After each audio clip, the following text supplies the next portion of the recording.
ठीक है गलत है? जो नहीं मिली क्योंकि हमने बाहर के कुछ काम कर करके मन में ऐसा भर लिया और उस सपने में वही बात याद आती रही, फिर हम निष्क्रिय हो नहीं पाए। जब निष्क्रिय नहीं हो पाएंगे तो ताकत नहीं मिलेगी परमात्मा की। तो एक तो सिद्धांत क्या बना कि परमात्मा की ताकत उस समय मिलती है जब हम गहरा आराम करते हैं, पूर्ण विश्राम करते हैं, कुछ नहीं करते, निष्क्रिय होकर के किसी भी समय 24 घंटे में, परमात्मा 24 घंटे, किसी भी समय 5 मिनट के लिए, 10 मिनट के लिए, 15 मिनट के लिए बीच बीच में गहरा विश्राम किया और फिर काम किया। तो सिद्धांत क्या बन गया कि काम भी करना है और गहरा विश्राम भी करना है। अगर आप टाइम टेबल ना बना सके, चाहे स्कूलों में पढ़ाई का समय अलग होता है, तो जब मन में आया जब कर लिया, जब फुर्सत लगी तभी कर लिया। परमात्मा के लिए कोई कानून कायदे नहीं होते, कभी कर लो, कैसे भी कर लो, कहीं बैठ के कर लो, ये बात तो ठीक लगती है ना। तो गहरा आराम करने में क्या करना है? आराम से आंखें बंद करके बैठ जाना है। तो ध्यान करना कोई मुश्किल हुआ क्या? इसका मतलब क्या हुआ? ध्यान नहीं करना।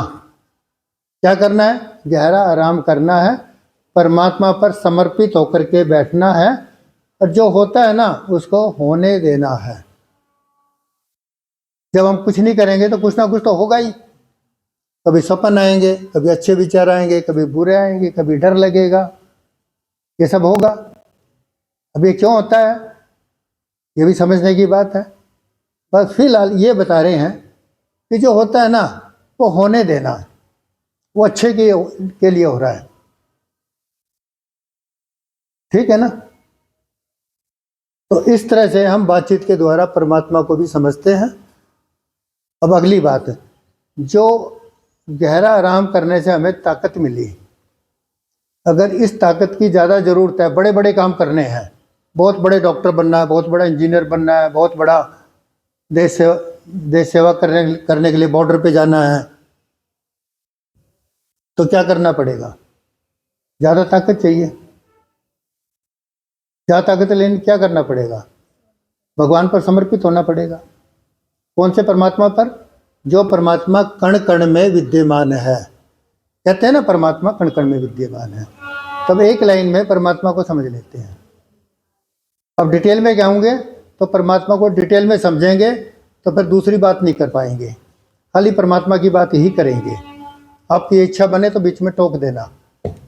एक लाइन में मैं क्या कहूँगा? परमात्मा सच्चित आनंद देने वाली होने की शक्ति है।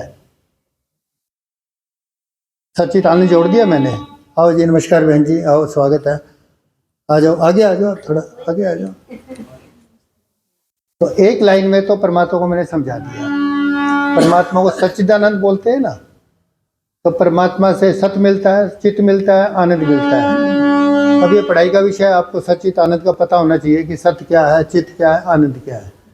मैंने एक लाइन में परमात्मा की परिभाषा बता दी कि परमात्मा सत चित्त आनंद देने वाली होने की शक्ति है।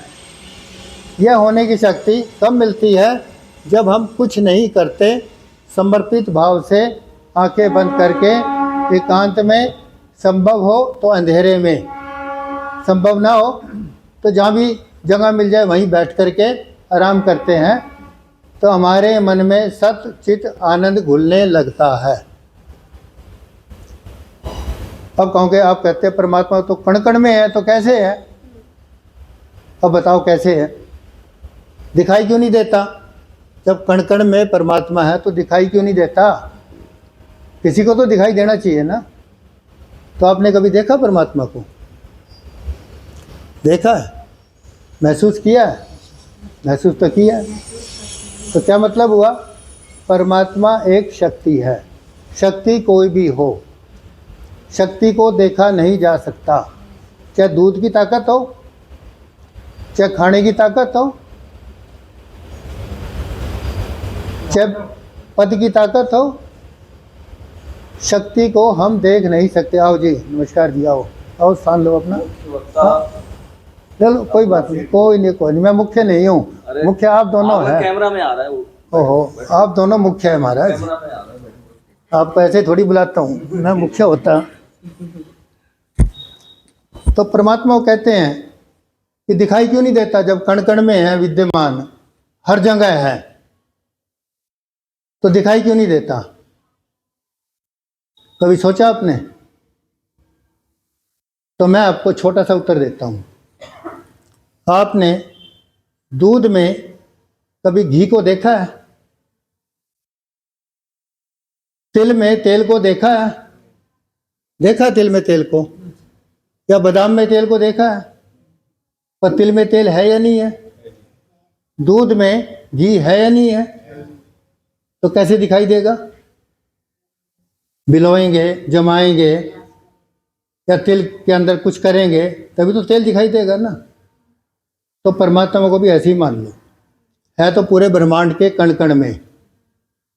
जब इसको बिलोंगे, ध्यान करोगे, मन में इसको आप बिलोंगे, ये मन क्या है? ये बिलोनी का काम करता है। जब इसको बिलोंगे ना, तो जैसे दूध में से घी निकलेगा, और घी को आप देख सकते हो, इसी तरह परमात्मा निकलेगा आपके मन में से।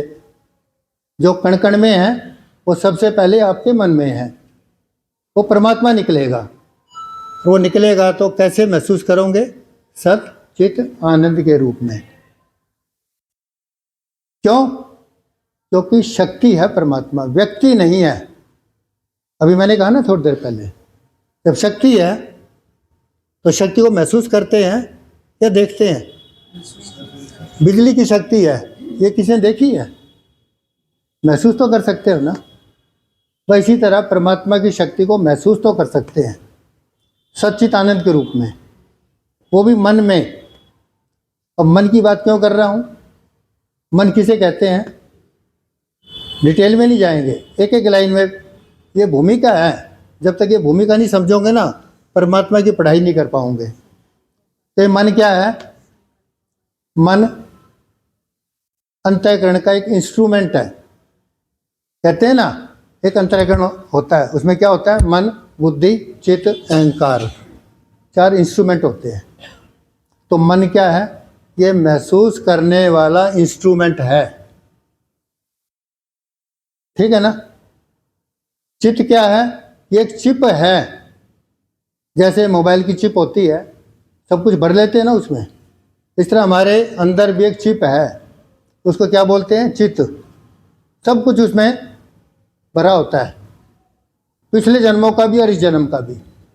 तो जो कुछ भी हम करेंगे ना, अच्छा करेंगे तो अच्छी फोटो उस चित्त के ऊपर खिंच जाएगी, बुरा करेंगे तो बुरी फोटो उस चित्त के ऊपर खिंच जाएगी, उस चिप में भर जाएगी, यूँ कह लो साइंस की भाषा में। चिप में पता नहीं कितना बायोडाटा कलेक्ट कर लेते हैं हम। तो चित्त में भरा हुआ बायोडाटा जब निकलता है अंदर से, तो उसको महसूस कौन करेगा? हमारा मन करेगा। जो भी बायोडाटा उस चिप में से निकलेगा, चित्त में से निकलेगा, अंतःकरण में से निकलेगा, उसको हम महसूस करने लग जाएंगे। तो मन क्या हुआ? महसूस करने वाला इंस्ट्रूमेंट को मन कहते हैं। चित्त बता दिया, मन, बुद्धि, चित्त और अहंकार। अब बुद्धि क्या है?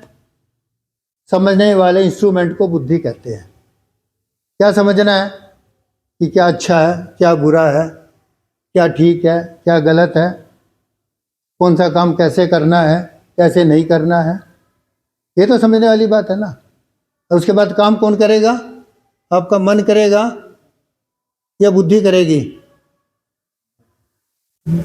मुख्य रूप से तो मन करेगा, पर मन बुद्धि का सहयोग लेके करेगा, क्योंकि बुद्धि में क्या है? अच्छे बुरे का ज्ञान है। बुद्धि अच्छा बुरा बताएगी और मन उसके पीछे लग जाएगा। अगर मन शक्तिशाली है, मन राम की तरह है, कृष्ण की तरह है, तो क्या वो बुद्धि से पूछेगा क्या करूं ना क्या ना करूं? अब कृष्ण तो कहेगा मार दो इनको, कौरवों को मार दो, राक्षस है ये तो। बुद्धि कहेगी यार इतने तगड़े हैं, इतने शक्तिशाली है, हम तो 5 है, 5 पांडव हैं और ये 100 तो भाई है। तो बुद्धि कहेगी अरे गलती मत करना, ये ये बड़े बलवान हैं, यही कहेगी ना बुद्धि। तो कहीं ये गलती मत कर देना। और अगर आपका मन कृष्ण वाला है तो क्या बुद्धि का विचार करेगा? उसका मन बड़ा शक्तिशाली है, कुछ भी कर देगा। तो इसका मतलब क्या हुआ? अगर मन आपका शक्तिशाली है, भगवान राम की तरह, भगवान कृष्ण की तरह, तो आप कुछ भी कर सकते हैं बिना बुद्धि के विचार करे।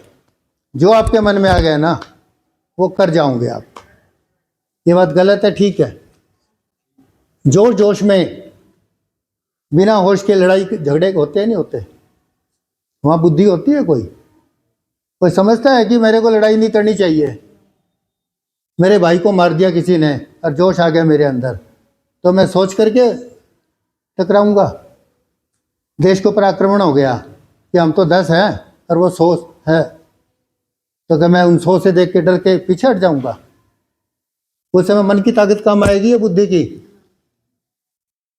जहाँ तो मन की काम आएगी ना। तो मन राजा है। हाँ, मन अगर कमजोर है तो बुद्धि से इसको गाइड करना पड़ेगा। और आजकल मन को शक्ति देने वाली शिक्षा खत्म हो गई है, इसलिए बुद्धि के सहारे मन को भी गाइड किया जाता है और दुनिया को भी चलाया जाता है। और बुद्धि से चला चला के दुनिया का बुरा हाल है। ये तो मान रहे होंगे आप। रूस अमेरिका कोई कम बुद्धि वाले तो नहीं है, कितने बड़े बड़े चमत्कार कर दिए, आविष्कार कर लिए, कितने कितने हजारों किलोमीटर दूर से अटैक कर रहे हैं। तो बुद्धि की कमी तो नहीं, फिर भी डरते हैं। कृष्ण भगवान तो नहीं डरे, भगवान राम तो नहीं डरे रावण से। तो मन क्या हो गया? मन परमात्मा की शक्ति है। वो बात अलग है, किसी के मन में शक्ति नहीं है तो बड़े बड़े काम कैसे करेगा? वो तो डरेगा और मरेगा। तो असली बात क्या है? मन को शक्तिशाली बनाना। अब ये बातचीत कर रहे हैं, देखो शुरू में हमने आधे घंटे का 4 बजे से लेके 4:30 बजे तक ईमानदारी से हम ध्यान करते हैं। अब चलो आप सबने ध्यान किया, अब पहली बार आए तो क्या किया आपने? आधा घंटा आंखें बंद करके बैठे या कुछ और भी किया? बोलो, ईमानदारी से बोलो जरा। एक अपने एकाग्रता बनाने के लिए, हाँ जी, एकाग्रचित होकर के, उन ख्यालों से बाहर होकर के, हाँ क्या किया बताओ जरा। जो सोच फैली हुई थी, हाँ, उस सोच को एक जगह इकट्ठा किया। हाँ, उस सोच को एक जगह पे इकट्ठा किया, एकाग्रचित होने के लिए। चलो देखो, हमारे विचार से वैसे तो ध्यान बहुत तरह के हैं। अब ये हमें नहीं पता है, पूछेंगे तो पता लगेगा कि आप कौन सा ध्यान करते हैं। अब जिस ध्यान की मैं बात कर